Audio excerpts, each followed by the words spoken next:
नमस्कार, मैं हूं निरंजन कुमार। DWN न्यूज में आप सभी का स्वागत है। आज हम बात करेंगे उत्तर प्रदेश की 80 सीटों पर राजनीतिक दलों की क्या है रणनीति। इसके साथ साथ इंडिया अलायंस को लेकर के बात करेंगे कि उसके घटक दल अब इस अलायंस के बारे में क्या सोचते हैं। और इस पर बात करने के लिए मेरे साथ CA प्रदीप भाटी जी मौजूद हैं, जो समाजवादी पार्टी के प्रवक्ता है। आज हम इन्हीं से बात करेंगे और इन तमाम मुद्दों पर इनसे चर्चा करेंगे। Sir, India alliance Uttar Pradesh में रहेगी या नहीं रहेगी? नहीं, बिल्कुल इंडिया अलायंस उत्तर प्रदेश में है और देश में है। आप ऐसा सवाल जब करते हैं तो ये सवाल आपको एनडीए से भी पूछना चाहिए कि एनडीए है या नहीं है। सिर्फ एनडीए अगर है तो मीटिंग्स क्यों नहीं हो रही एनडीए की, सीट शेयरिंग कहाँ हो रही है एनडीए की, एनडीए के घटक दल का क्या कॉमन मिनिमम प्रोग्राम चल रहा है, उस पर आप ये कहें कि वो है या नहीं तो ज़्यादा वाजिब होगा। ये कहना कि इंडियन अलायंस की तो डेली आपको कुछ ना कुछ न्यूज़ सुनने को मिल जाती है और हम लोग बड़ी मजबूती के साथ इंडिया अलायंस एनडीए को परास्त करेगा और उत्तर प्रदेश में तो बहुत हम 80 की 80 सीटें जीतने का वादा रखते हैं और हम जीत के रहेंगे। सर, उत्तर प्रदेश में आपने कांग्रेस को 11 सीटें दी है, लेकिन कांग्रेस की तरफ से अभी तक इस पर कोई बात नहीं हो रही है। देखिए, उत्तर प्रदेश जब आप ये चीज़ समझते हैं, उत्तर प्रदेश में प्रमुख विपक्षी दल हमारा समाजवादी पार्टी है, जिसको लगभग पिछले लोकसभा सीट में गठबंधन को 43% के आसपास सीट शेयर मिला था।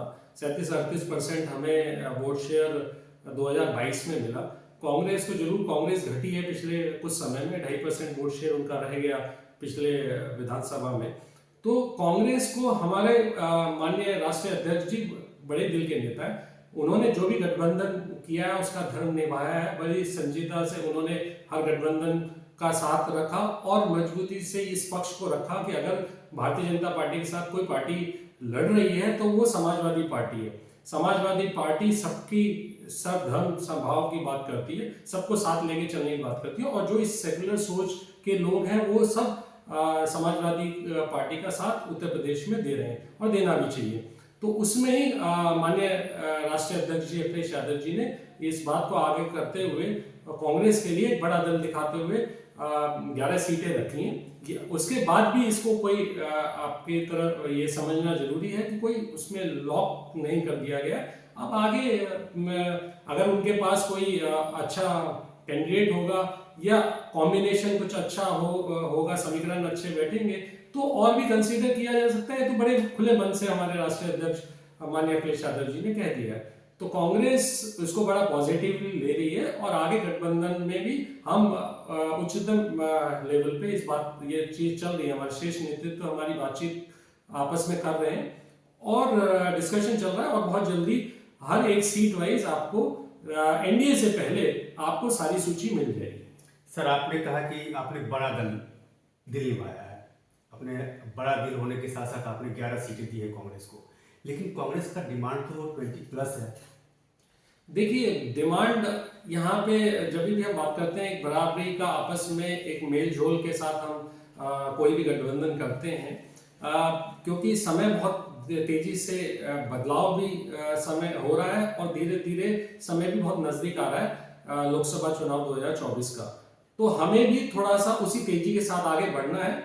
मैंने जैसे कहा, शीर्ष नेतृत्व इसके बारे में बातचीत कर रहा है और शीर्ष नेतृत्व इस फैसले को बाखूबी जमीन पे उतार देगा और हम सभी जितने भी हमारे घटक दल हैं इंडिया गठबंधन में, वहां सिर्फ कांग्रेस नहीं है, चाहे वो आरएलडी हो, चाहे अपना दल हो और सारे जो भी हमारे छोटे छोटे क्षेत्रीय दल हैं, सबको हम साथ लेके चल रहे हैं और गठबंधन बड़ी मजबूती के साथ ये चुनाव लड़ेगा। कांग्रेस, मुझे नहीं लगता कांग्रेस को इस किसी भी रूप में आप उसको इंटरप्रिटेशन गलत करें। कांग्रेस के शीर्ष नेतृत्व को अभी तक आपने उनकी तरफ से भी कोई ऐसा बयान नहीं सुना होगा कि ये कम है या ज्यादा है। और हम क्योंकि आपस में बातचीत दोनों नेताओं के बीच में या दोनों दलों के नेताओं के बीच में चल रही है। सर, आपके दूसरे घटक दल हैं आरएलडी जयंत चौधरी। आपने उसको गठबंधन के तहत 7 सीटें दी हैं, लेकिन 7 सीटों को लेकर के कई खबरें आ रही है। पहली खबर तो ये है सर कि 7 सीटों में से 4 सीटें ऐसी हैं जहां पर आप अपने उम्मीदवार उतारने की बात कर रहे हैं। दूसरी बात, अब जो है उनको एनडीए के साथ जाने की भी बात हो रही है। तो ये क्या है? देखिए, ऐसी चीजें आप बहुत कॉमनली आपने हर इलेक्शन में देखी होंगी। ये षड्यंत्र होता है बीजेपी की तरफ से किसी भी पार्टी या किसी भी दल को, जो गठबंधन दल है, उसको आपस में कमजोर दिखाने के लिए। ना तो आरएलडी कहीं पे जा रहा है, ना कहीं आरएलडी के नेताओं की तरफ से या शीर्ष नेता की तरफ से कोई ऐसा बयान आया है। और क्यों, और जो भी सेक्युलर दल है वो सब आपस में मजबूती के साथ चुनाव लड़ेंगे। तो इस तरह की जब भी न्यूज आती है तो ये एक षड्यंत्र होता है बीजेपी की तरफ से हमें कमजोर करने का। हम उन सब चीजों में जनता को ये संदेश देने का कि आपस में इनके बीच में आपस में कॉम्बिनेशन अच्छा नहीं है या स्वभाव इस तरह का नहीं है। ऐसी कोई बात नहीं है। हमारा दल और हम सब मजबूती के साथ इस चुनाव में आगे बढ़ रहे हैं और स्टेप बाय स्टेप हम आगे मूव कर रहे हैं। और आप देखिएगा हर चीज हम इंडिया गठबंधन एनडीए से पहले आपको देगा, चाहे वो सीट शेयरिंग का हो, मिनिमम कॉमन मिनिमम प्रोग्राम हो, या अपने कौन सी सीट पे कौन लड़ेगा, ये सारी इंफॉर्मेशन सब आपको पहले मिलेगी इंडिया गठबंधन में। कौन सी सीटें कौन लड़ेगा? सर, बंगाल की स्थिति क्या है वो आप जानते हैं। ममता बनर्जी इंडिया अलायंस से बिल्कुल, उनका जो भी है वो बोलते हैं तो उनका लग रहा है कि इंडिया अलायंस से बिल्कुल अलग है। नीतीश कुमार एनडीए के साथ जा चुके हैं। कांग्रेस के एक नेता है स्वामी प्रमोद कृष्णन, उन्होंने ये कहा है कि इंडिया अलायंस जो है वो खत्म हो चुका है।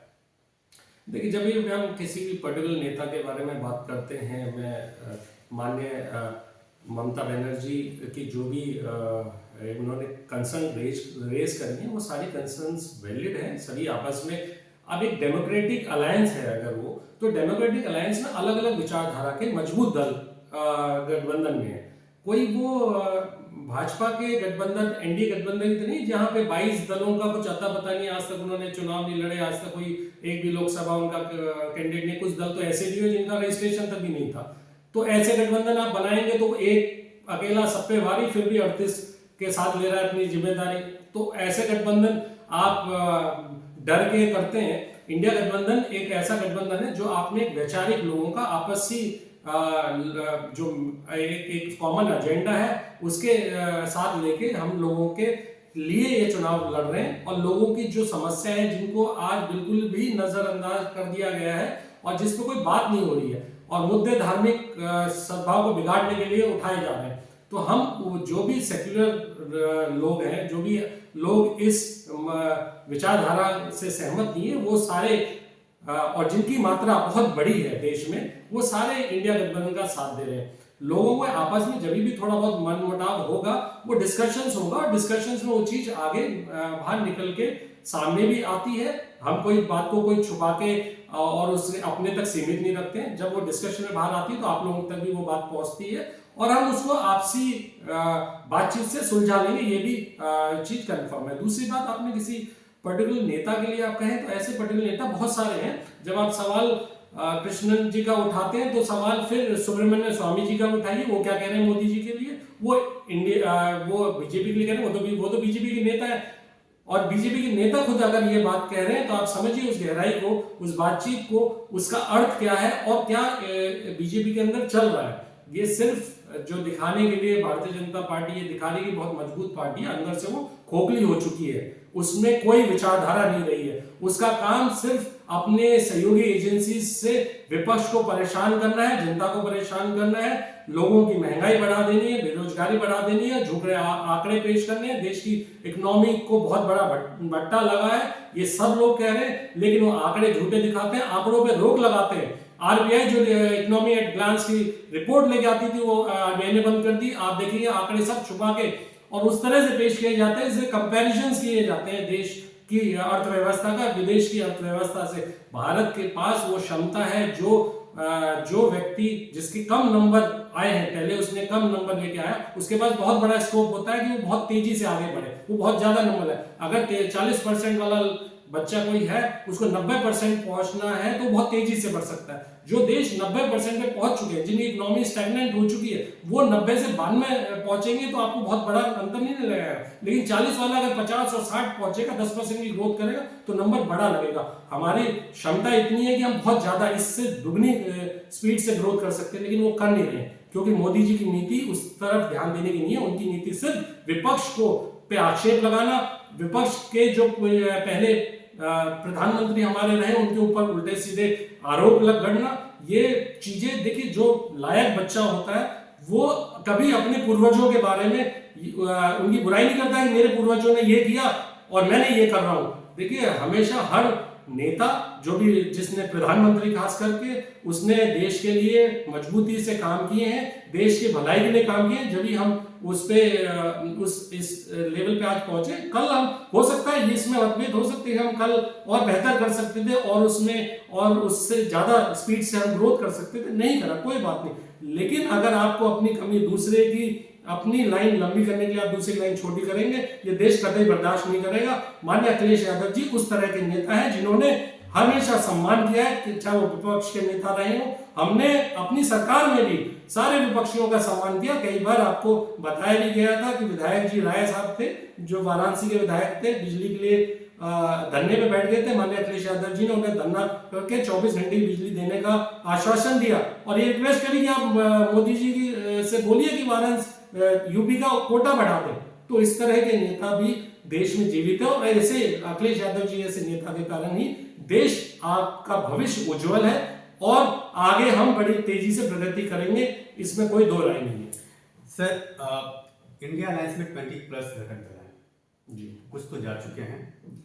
सिर्फ अखिलेश यादव सीटों का अनाउंसमेंट कर रहे हैं, वो भी अपनी तरफ से, तो ऐसा क्यों सर? नहीं, आपको ऐसा लगता है कि अपनी तरह से? इसमें जरूर कई डिस्कशंस हो चुके हैं, कई राउंड ऑफ डिस्कशन चल रहे हैं सीट शेयरिंग में, कांग्रेस के साथ भी हमारे और अन्य घटक दलों के। लेकिन क्योंकि वो बात मीडिया में कई बार सामने सार्वजनिक रूप से नहीं आती है, डिस्कशंस अंदर चल रहे हैं।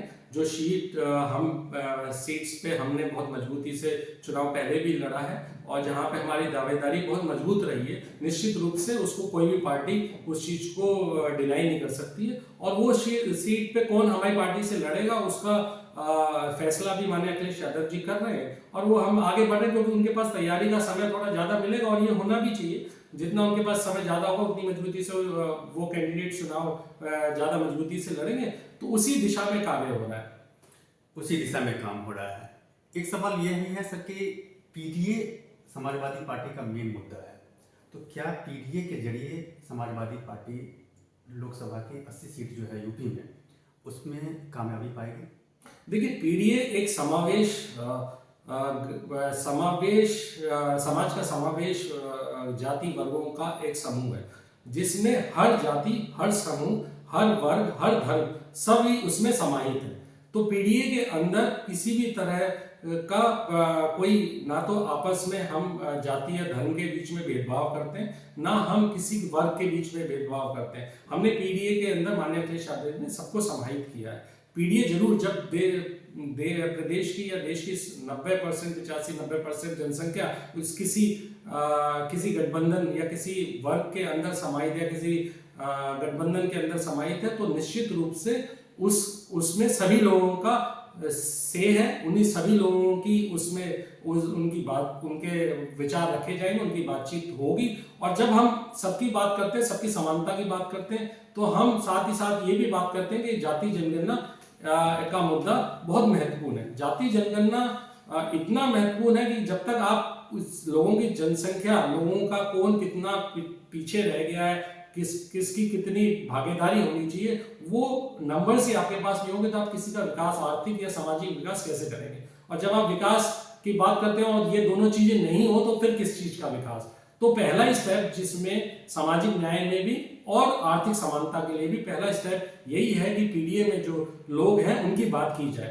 तो इसमें सभी समावेश है, सबका, सभी समाहित है और सबकी बात करना ही समाजवादी पार्टी का मूल सिद्धांत रहा है। समाजवादी पार्टी का मूल सिद्धांत रहा है और सबकी बात की जाए, ये समाजवादी पार्टी की विचारधारा है। सर, अभी कांग्रेस की भारत जोड़ो न्याय यात्रा चल रही है, उत्तर प्रदेश में भी आने वाली है, क्या आपको निमंत्रण मिला है? बिल्कुल, माननीय राष्ट्रीय अध्यक्ष जी ने निमंत्रण का धन्यवाद भी दिया है। उन्होंने कहा है कि हम आपकी इस यात्रा का, ये कोशिश हमारी रहेगी, ये जितनी सफल हो उतना ही पीडीए के लिए, उतना ही जाति जनगणना और सामाजिक न्याय की लड़ाई उतनी ही मजबूत होगी। वो भी इस यात्रा में शामिल होंगे रायबरेली या अमेठी में वो ये कार्यक्रम जहाँ पे भी होगा वो इसमें शामिल होंगे और मजबूती देंगे। समाजवादी पार्टी का बड़ा एक वोट बैंक है, वोट शेयर है उत्तर प्रदेश के अंदर। और मैं ये कहना भी गलत नहीं होगा कि उत्तर प्रदेश के बाहर भी हमारा काफ़ी बड़ा एक संगठन है जिसमें हम कांग्रेस को बाहर मजबूती देंगे और उत्तर प्रदेश के अंदर कांग्रेस जितना मजबूत होगी, समाजवादी पार्टी को जितना मदद पहुंचा सकती है, हम उसके साथ मिलकर चुनाव लड़ेंगे। और हम उसका स्वागत करते हैं राहुल गांधी जी की यात्रा का, और समाजवादी पार्टी पूर्ण रूप से उस यात्रा में सम्मिलित होगी जैसे जैसे ये आगे उत्तर प्रदेश में बढ़ेगी और अमेठी और रायबरेली पहुंचेगी। अमेठी और रायबरेली पहुंचेगी। आपके नेता अखिलेश यादव, डिम्पल यादव अयोध्या कब जा रहे हैं? देखिए, किसी व्यक्ति को या किसी पार्टी को आप अभी आपने कल ही ये चीज़ आपने देखी होगी, माननीय विधायकों ने और समाजवादी पार्टी के माननीय विधायकों ने माननीय महाना जी से ये रिक्वेस्ट करी कि आप सभी विधायकों को लेके उधर अयोध्या भगवान राम जी के मंदिर का दर्शन कराएं। तो उसमें सारे विधायकों की ये रिक्वेस्ट मान ली गई है और उनको सभी विधायकों को वहाँ लेके जाया जाएगा। माननीय अखिलेश यादव जी भी अपने समय अनुसार अपनी आस्था, जितनी भगवान राम में आस्था हम सब आपकी है, कहीं मुझे लगता है उससे कमतर आपको किसी दूसरे की आस्था को आंकने का हक नहीं होता है। तो वो चाहे हम हैं या भाजपा हो, हम किसी की आस्था पे आक्षेप भी नहीं लगा सकते, किसी की आस्था के साथ खिलवाड़ भी नहीं कर सकते और हम किसी आस्था को कमतर भी नहीं आंकते हैं। तो ये चीज़ भारतीय जनता पार्टी अगर करना चाहती है, इससे ऊंची राजनीति करना चाहती है, धर्म भगवान राम के ऊपर राजनीति करना चाहती है, तो ये बहुत गलत है। भगवान राम सभी के लिए आइडल मैन की तरह हैं। वो सभी धर्मों के लिए में माने जाते हैं और उसमें कोई हर हिंदू ही नहीं, हमारे मुस्लिम भाई भी और अन्य अल्पसंख्यक लोग भी उनमें अपनी आस्था रखते हैं। तो किसी भी आस्था के साथ मेरी आस्था होगी, मुझे भगवान, हमारे तो धर्मों में शास्त्रों में कहा जाता है भगवान बुलाएंगे तो हम चले जाएंगे। तो भगवान की इच्छा अनुसार और जैसी ये कार्यक्रम तय होगा जरूर वो सूचित किया जाएगा आप लोगों को भी और सभी लोगों को भी। और माननीय अखिलेश यादव जी सब परिवार, उन्होंने पहले भी कहा है वो जाएंगे। तो सब परिवार जाएंगे। एक आखिरी सवाल सर, अभी हाल ही में उत्तर प्रदेश का बजट सेशन संपन्न हुआ है। समाजवादी पार्टी की इस बजट पर ओवरऑल क्या टिप्पणी है, कम शब्दों में? देखिए, ये तो सिर्फ एक ढकोसला है। बजट पेश करना का जो दुर्गति इन्होंने प्रदेश की करी हुई है, उसमें जितने झूठी बातें ये कर सकते हैं वो बजट के अंदर करते हैं। आप ये देखिए, ये बजट जो खर्च करते हैं वो 2 साल पुराना बजट को खर्च कर पाते हैं। मेरा कहने का मतलब ये है कि 19-20 में जो बजट घोषित हुआ उससे कम बजट ये 2 साल बाद 2022-23 में खर्च कर पाए। तो आप बजट के आंकड़े 7.5 लाख करोड़ कर दें, 8 लाख करोड़, लेकिन खर्च अगर 4-5 लाख करोड़ आप कर रहे हैं तो प्रदेश का क्या भला कर रहे हैं ये आप खुद बेहतर जानते हैं। समाजवादी पार्टी ने जो रियल टर्म्स में ग्रोथ की थी जीडीपी की, वो ग्रोथ आज तक योगी सरकार अभी तक उस रफ्तार को नहीं पकड़ पाई है। आप झूठ बोलते हैं, माननीय मुख्यमंत्री जी ने झूठ बोला कि हमारी इकोनॉमी डबल हो चुकी है। आंकड़ा आपके सामने, अभी तक 180% की ग्रोथ हुई है और माननीय अखिलेश यादव जी की इनके 7 साल में वो ग्रोथ हुई है और माननीय अखिलेश यादव जी ने वो ग्रोथ 5 साल के अंदर कर दी थी जीडीपी की ग्रोथ। तो इस तरह के अगर आंकड़े पेश करते हैं, आपका एक्सपोर्ट कम हुआ, आपका इन्वेस्टमेंट 0.69% है। पूरे देश का जितना भी एफडीआई आता है उसमें उत्तर प्रदेश का हिस्सा सिर्फ मात्र इतना है। और आप ये कह रहे हैं कि हमने 40 लाख करोड़ का इन्वेस्टमेंट लेके आ गए। अरे आप आंकड़े में तो इतना झूठ मत बोलिए। आरबीआई आंकड़े लेके आ रहा है 0.69% सिर्फ उत्तर प्रदेश को टोटल एफडीआई जो मिल रही है उसमें इतना ही मिल रहा है। तो कहां से 40 लाख करोड़ आप लेके आते? अगर आप 40 लाख करोड़ लेके आते तो बजट की ग्रोथ 25 से 30% होती, 10% पे बजट नहीं बढ़ता। तो आप इतने झूठे लोग हैं कि हर चीज को इतना मैनिपुलेट करते हैं, आंकड़ों का इतने साथ बाजीगरी करते हैं। बेरोजगारी दर आप बोल रहे हैं 2% है। आप किसी भी गांव देहात में चले जाइए, बेरोजगारी आपको 80% नजर आएगी। युवा, और सबसे ज्यादा उससे शोषित पीढ़ी के युवा वर्ग है जो 80 से 85% इसमें जिसके पास ना नौकरी है ना रोजगार है। खाने के लिए आप 80 करोड़ लोगों को दाने दाने के लिए मोहताज कर दिए। हमारे यहाँ पे स्वाभिमानी लोग हैं उत्तर प्रदेश के अंदर, हम स्वाभिमान से जीना चाहते हैं, हमें रोजगार दीजिए। 5 किलो आपके आटे चावल के ऊपर हम निर्भर नहीं रहना चाहते। तो उत्तर प्रदेश के अंदर इस तरह की सरकार चल रही है, झूठ फरेब से जनता को ठग रही है। और जिस दिन जनता जग रही है धीरे धीरे, जिस दिन जनता और ज्यादा जागरूक हो जाएगी, इस सरकार को कई सदियों तक ये यहाँ की जनता, यहाँ की पार्टी, यहाँ की जनता बाहर कर देगी, ये निश्चित आप मान लीजिए। सर आपका बहुत बहुत धन्यवाद। धन्यवाद। तो ये थे हमारे साथ सीए प्रदीप कुमार भाटी जी, जिन्होंने इंडिया अलायंस और उत्तर प्रदेश की राजनीति को लेकर के तमाम बातें की। आप मेरे साथ बने रहें, और अब तक अगर आपने मेरे इस यूट्यूब मंच को सब्सक्राइब नहीं किया है तो प्लीज़ सबसे पहले आप मेरे इस यूट्यूब मंच को सब्सक्राइब कीजिए, शेयर और लाइक ज़रूर कीजिए। इसमें जो भी सवाल होंगे उस सवालों के जवाब मैं आपको दूंगा। धन्यवाद।